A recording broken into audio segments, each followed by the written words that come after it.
Hello है नमस्ते, welcome back to my channel again. और आप सभी का बहुत बहुत स्वागत है मेरे यूट्यूब चैनल साइको सूत्रा पर। और हमारा चल रहा था साइकोलॉजिकल फाउंडेशन। उसमें हमने 3 चीज़ें पढ़ी, 3 लोगों के बारे में पढ़ी, हेल्महोल्ट्ज, वेबर एंड फेचनर। उसके बाद हमारा फंक्शनलिज्म चालू हुआ। ठीक है, फंक्शनलिज्म में हमने पढ़ा पहला विलियम जेम्स और आज हम पढ़ने वाले फ्रांसिस गैल्टन। अब इन्होंने काफ़ी काफ़ी मतलब काफ़ी अच्छे अच्छे काफ़ी सारे कॉन्ट्रीब्यूशन दिए हैं। और ये पढ़ने में मुझे तो बड़ा मज़ा आया था और मुझे आई होप कि मुझे पढ़ाने में भी बड़ा मज़ा आएगा और आपको भी पढ़ने में बहुत मज़ा आएगा। हाँ, काफ़ी कंट्रोवर्शियल बातें भी की हैं। सो चलिए देखते हैं। सबसे पहले हम पढ़ेंगे अर्ली लाइफ के बारे में, फिर इंडिविजुअल डिफरेंसेस इन्होंने दिया था कंट्रीब्यूशन, इसमें इनकी बात की थी। Mental inheritance and natural inheritance की बात की थी। यूजेनिक्स के बारे में बात किया था। काफ़ी सारे स्टैटिस्टिकल मेथड इन्होंने दिए, मेंटल टेस्ट इन्होंने ओरिजिनेट किए। कॉन्ट्रीब्यूशंस और भी हैं बुक्स में एंड क्रिटिसिज्म। ठीक है, सो चलिए आज का लेक्चर स्टार्ट करते हैं विदाउट एनी फर्दर डिले। और बहुत मेहनत लगती है। ठीक है, ये हिस्ट्री ऑफ साइकोलॉजी जो बुक है, ठीक है, उसी बुक से मैंने पढ़ा है इसे। ठीक है, 3-4 दिन तक एक सिंगल टॉपिक लेके फिर उसको कंबाइन करना एक एक्यूरेटली तरीके से, एक छोटे शॉर्ट नोट्स बनाना आपके लिए बहुत मेहनत लगती है। So please do comment share. ठीक है, मोटिवेशन इज़ द की। ठीक है, सो चलिए स्टार्ट करते हैं।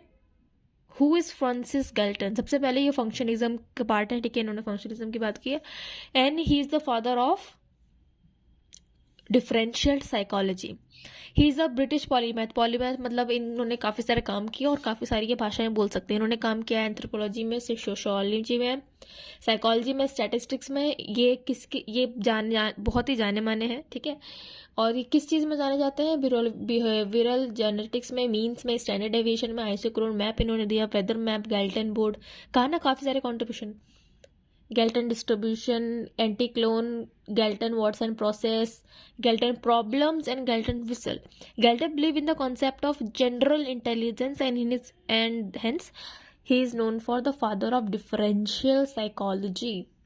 गैल्टन लाइफ्स के बारे में पढ़ते हैं। इनका लगभग एक्स्ट्रा ऑर्डिनरी इंटेलिजेंट इंसान थे।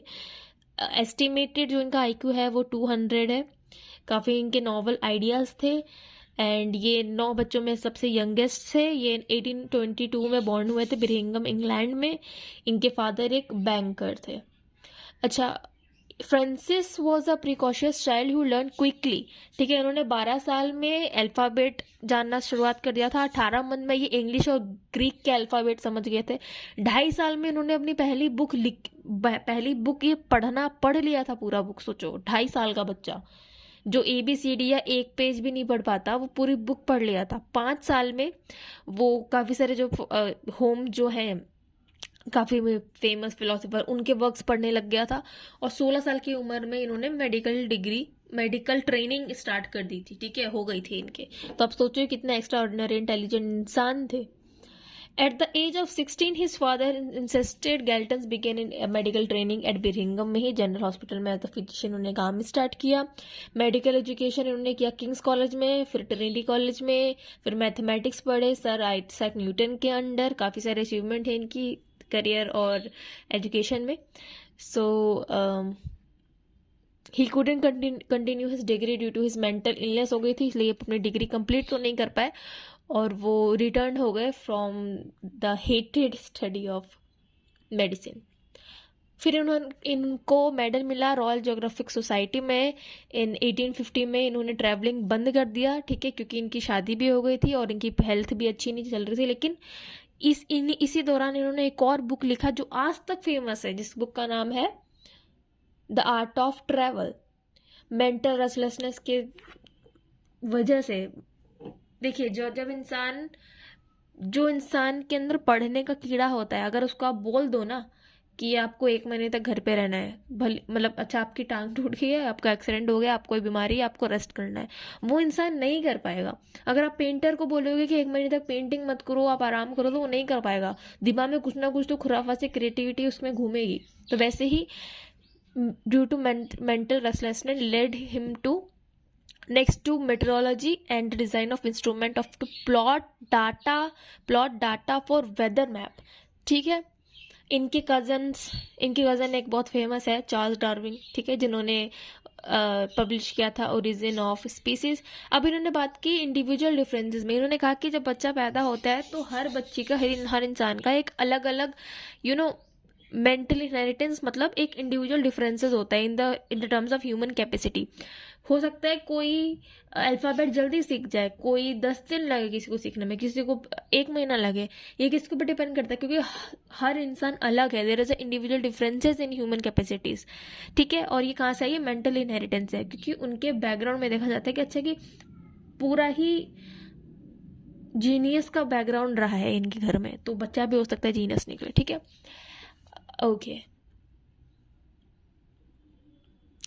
काफ़ी सारे इनके अदर कॉन्ट्रीब्यूशन है, जैसे इन्होंने फैशन में काम किया है, वेट लिफ्टिंग में काम किया है, ज्योग्राफिक डिस्ट्रीब्यूशन ऑफ ब्यूटी में काम किया, इफेक्टिवनेस ऑफ प्रेयर के ऊपर काम किया है, teletype printer, device for picking locks, periscope and weather maps. क्या किस एरिया में काम नहीं किया इन्होंने बात की मेंटल इनहेरिटेंस में। इन्होंने बुक लिखी पहली, hereditary genius, in 1869। He demonstrated that individual greatness and genius occur in the families far too often to be experienced only by environmental influence। इसमें इन्होंने क्या बात किया, इन्होंने इनका थीसिस का नाम ही था eminent men have eminent son। भाई बुद्धिमान और फेमस लोगों के घर तो फेमस और बुद्धिमान बच्चे पैदा होते हैं, ठीक है। सीधा सा मतलब यही है कि अगर वही डॉक्टर का बच्चा, डॉक्टर टाइप्स, ठीक है। फिर उन्होंने बात की यूजेनिक्स में। ये काफ़ी मुझे अजीब लगा, बट ठीक है, पढ़ लेते हैं, अपना क्या है। Study of how to arrange reproduction within a human population to increase the occurrence of heritability characteristics regarded as desirable. इन्होंने पता है किस चीज़ पे काम किया, इन्होंने इस चीज़ पे काम किया कि हम कैसे एक फैमिली, एक ही ह्यूमन पॉपुलेशन के अंदर, ठीक है, एक सेपरेट के अंदर हम कैसे रिप्रोडक्शन करवाएं, किस तरीके से कि हमको जैसे ट्रेड चाहिए ना वैसे ही ट्रेड आ जाए, जैसे क्वालिटी चाहिए, स्किल चाहिए, वैसा ही क्वालिटी इनहेरिट हो जाए। He applied statistical concept to solve his problem of heredity. फिर उन्होंने बात की नेचुरल इनहेरिटेंस की। इन्होंने बुक लिखा English man of science and natural inheritance, ठीक है। 30 से ज़्यादा पेपर उन्होंने पब्लिश किए, जैसे जर्नल बायोमेट्रिका, ठीक है। अब इन्होंने काफ़ी सारे स्टैटिस्टिकल मेथड्स दिए। ये अडोल्फ क्यूटलेट्स जो हैं उनके डाटा से बहुत ही इम्प्रेस थे, और उन्होंने ही आगे इनको इंस्पायर किया, इन्फ्लुएंस किया, जिन्होंने फिर इन्होंने ही आगे चल के क्या दिया था कि ह्यूमन कैरेक्टरिस्टिक्स जो है वो 2 नंबर से, ठीक है, 2 चीज़ों से डिस्क्राइब हो सकती हैं। पहला एवरेज वैल्यू ऑफ डिस्ट्रीब्यूशन और स्टैंडर्ड डेविएशन, किन ये नॉर्मल कर्व पे, ठीक है, फॉलो होता है। देखो गैल्टन ने क्या बात किया, जैसा हमारे जो एग्जाम्स होते हैं उसका जो ग्रेड का जो नॉर्मल कर्व होता है ना, मतलब ये हमारे किसी ह्यूमन कैरेक्टरिस्टिक्स को डिस्क्राइब कर रहा था, वो 2 चीज़ों से हो सकता है। पहला है average value of distribution, standard deviation. Average value of distribution and standard deviation किसने बात की थी, फ्रांसिस गैल्टन ने, ठीक है। इन्होंने आगे चल के कोरिलेशन की बात की। इन्हीं के स्टूडेंट थे कार्ल पियर्सन, जिन्होंने फॉर्मूला दिया for calculating correlation coefficient r is equal to regression, the जिसको आज हम जानते हैं the Pearson product movement coefficient of correlation. ये स्टैटिस्टिक्स में पढ़ा था और अगले सेमेस्टर में भी आएगा, ठीक है। Correlation is the fundamental tool in the social and behavioural sciences as well as in engineering and the natural sciences. इन्होंने काफ़ी सारे मेंटल टेस्ट दिए। वैसे तो मेंटल टेस्ट का जो टर्म है वो कैटल ने दिया था, बट ओरिजिनेट इन्होंने किया था, ठीक है, the concept of mental test. इन्होंने कहा कि जो पर्सन, जो इंसानों का जो सेंसरी कैपेसिटी है हम उसको मेज़र कर सकते हैं, ठीक है। इन्होंने वही बताया कि जैसे जैसे इंटेलिजेंस अगर बढ़ रही है तो सेंसरी फंक्शनिंग भी बढ़ेगी। अगर किसी का सेंसरी फंक्शनिंग, ठीक है, किसी का ह्यूमन कैपेसिटी कम है, इसका मतलब उसका इंटेलिजेंस कम है। इन्होंने ये बात किया, ठीक है। अब इनका टेस्ट कंट्रीब्यूशन देखिए क्या क्या दिया। गैल्टन व्हिसल फोटोमीटर दिया, कैलिब्रेटेड पेंडुलम दिया, सीरीज ऑफ वेट्स दिया, ठीक। बुक्स देख लीजिए कौन कौन सी थी। आर्ट ऑफ ट्रैवल बुक, ठीक है, जब इनकी शादी हो गई थी, पूरा हेल्थ था, तब इन्होंने क्या दिया था, art of travel guide book. Hereditary genius दिया था, ठीक है, मेंटल इनहेरिटेंस में बात किया था। फिर नेचुरल इनहेरिटेंस दिया था, इसके ऊपर बुक दी थी। इंग्लिश मैन ऑफ साइंस भी दिया था नेचुरल इनहेरिटेंस के साथ ही। जर्नल दिया था जिसका नाम था बायोमेट्रिका। फिंगरप्रिंट्स के ऊपर इन्होंने जैसे काम किया उसी के ऊपर बुक लिखी थी इन 1892।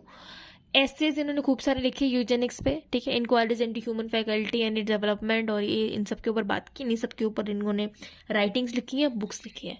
So that is all from my side.